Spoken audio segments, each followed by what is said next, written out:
So one of the areas of research that I've been pursuing is internet advertising. And there are many different forms of internet advertising, but one of the fastest growing has been so-called paid search advertising.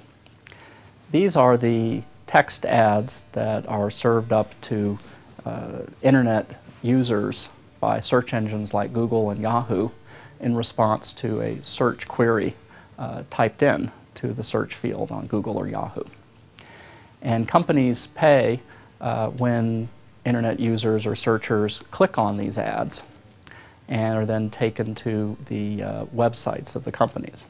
The hope is, of course, that once people click on those ads, they'll end up buying something when they come to the company's website.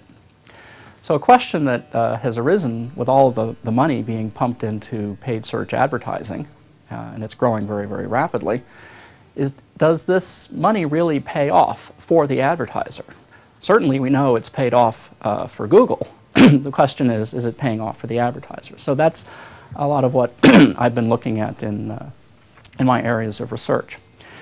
So when we drill down into the area of internet paid search advertising, one of the things that we find is that the search phrases that advertisers bid for on the search engines have some different characteristics. One of the key characteristics of a search phrase is whether or not it includes the company's brand name or not. So we call search phrases that include the company's brand name branded search phrases, and the term of art here is known as a keyword. So the idea is that the keyword the company buys includes the brand name. And keywords, say, in a category that company buys that don't have the brand name are generic. So to give an example, some of the work we've done for a company in the lodging category is if you're looking for a place to stay in Los Angeles, you might type into the Google search engine the search phrase hotels Los Angeles. That would be a generic search phrase. It suggests that the user is looking for, in general, a list of possible places to stay, trying to form their consideration set and come to some sort of decision down the road.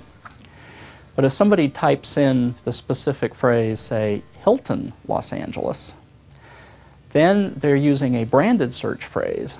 And our hypothesis is that this is something that occurs farther down in the search process, where the user is more likely to make a purchase, or in this case to book a reservation, say with Hilton, than if they had just typed in the phrase hotels Los Angeles. So the reason that this is important for companies is that the competition for the generic phrases is very intense, and the cost that companies have to pay for a click on a generic phrase is typically much, much higher than what they have to pay for a branded phrase.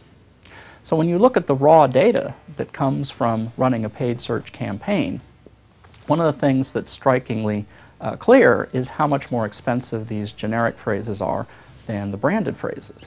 And so it's tempting to say, well, maybe we should spend more on branded, give me some more of that type of advertising and less on generic. And one of the things that we are investigating is whether or not, in fact, that's a good decision. So we've built a model using regression analysis to try to understand whether spending on generic advertising spills over into branded search activity. And in so doing, we're trying to understand whether or not the cost of the generic search activity is being overstated, in effect, to the company. That when you buy a generic search phrase like hotels Los Angeles, and you're a company like Hilton trying to compete, question is, maybe I'm really getting more for that than it initially appears. And the way I might be getting more is that somebody doesn't initially make a decision on their first search. They make their decision a day or two later. They come back to the web. They're looking for the website of the company that they'd like to book a reservation with. And the way that they get there is through a branded search at that point. Having decided that they'd like to stay at Hilton, they type in Hilton Los Angeles, and then they book their reservation. So what we found in modeling this spillover from generic to branded is that the generic terms, in fact, lead to more branded search later on, and that we can develop a set of adjustment metrics for restating the actual cost of the generic search activity versus the branded search activity. And of course, it's interesting to ask the question, does it work the other way? When somebody types in a branded phrase, does that lead to more generic search? So we tested for that, looked for that as well, and the answer is no, it does not. We have an asymmetry in that it's more generic search activity leading to brand-specific activity, but brand activity, at least in the data we've analyzed so far, does not lead to more generic activity. So this strongly suggests to us the presence of this one-way spillover, which is an important thing for companies and internet advertisers to begin thinking about as they value the return on investment from these kinds of campaigns.